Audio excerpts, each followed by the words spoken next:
how to fix call failed issue on iPhone after iOS 26 update.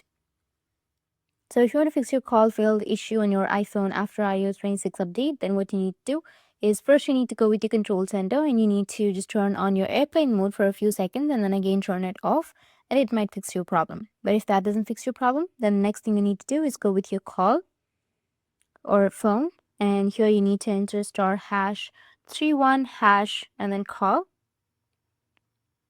and it will say that your setting interrogation succeeded, call line ID restriction disabled. So you just need simply go with dismiss and go back. After that, go ahead and restart your iPhone and see what happens. If you still face the same problem, then you need to check the next solution. So first you need to open up your settings. After opening your settings, you need to go with mobile, and under mobile you need to check the voice and data option, which will be under your mobile data options. Tap on it and then go with voice and data. And if you have 5G, you can go and select your 5G, or if you're facing a problem with your 5G, then you can go with 4G. After that, go back to the previous setting menu and then tap on network selection, toggle off the option, and then again turn it on and go back to the previous setting page. And now you just need to simply go with Wi-Fi calling option and just toggle it on and off.